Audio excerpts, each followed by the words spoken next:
for Makigiaqta, Mr. Lightstone. Thank you, Mr. Speaker. My questions today are for the Minister of Human Resources, as one of the two cabinet members who currently sit on the board of the Makigiaqta Training Corporation. Mr. Speaker, information published by Makigiaqta indicates that the corporation was established to provide funding and other support and training, support for training and initiatives that will provide Inuit with skills and qualifications for employment. Mr. Speaker, I strongly support initiatives and programs that will enhance the ability of Inuit to gain the necessary skills and accreditation to fill positions in the public service. As the Minister is aware, Makigiaqta's Board of Directors is responsible for approving funding proposals. I'd like to ask, can the Minister clearly describe the process by which she and her colleagues on the Corporation's Board of Directors evaluate the funding proposals that are submitted? Thank you, Mr. Speaker. Honourable Minister of Human Resources, Ms. Nakasuk. Thank you, Mr. Speaker. Thank you for your question.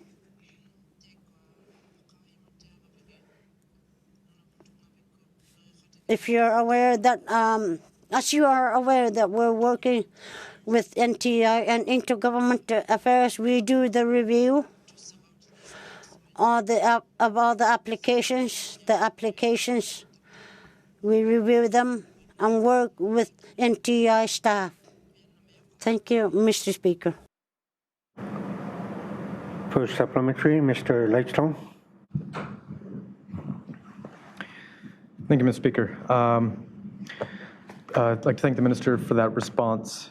I'd like to ask the Minister if she'd be able to confirm if the Government of Nunavut is able to submit proposals for the consideration of the Board of Directors of Makigiaqta Training Corporation, and confirm whether provide details of whether proposals have been approved over the last 12 months and or rejected. Thank you, Mr. Speaker.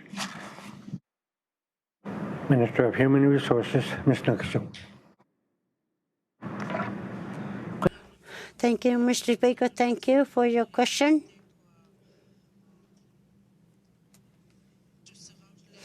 The applications are usually given to NTI, and NTI gives them to our department, and to review the application. I have not seen, ever since I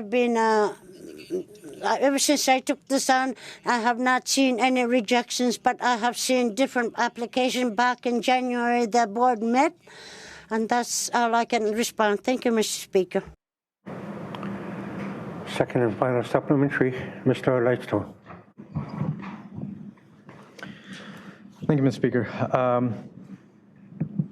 As the Government of Nunavut's most recent human resource strategy indicates, most of the government's occupations involve post-secondary education and or experience. And as recently as 2018, 55% of positions in the GN required university degrees, and further 24% required diplomas or trades qualifications. So, Mr. Speaker, I strongly believe that the Government of Nunavut requires medium as well as long-term plans to train Inuit to gain these essential skills and qualifications. Mr. Speaker, it's unclear whether or not the Government of Nunavut has been utilizing Makigiaqta training funds to meet these objectives. And I understand and recognize that the Government of Nunavut does not directly fund the operations of the training corporation. However, I believe that it's important for the corporation to be accountable and transparent to the public. I'd like to ask if the Minister will commit to working with the other members of the Board of Directors to ensure that the corporation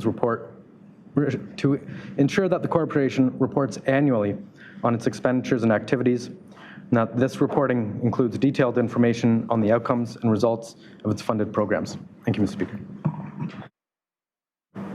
Minister of Human Resources, Ms. Nakasuk. Thank you, Mr. Speaker. Thank you for asking that question.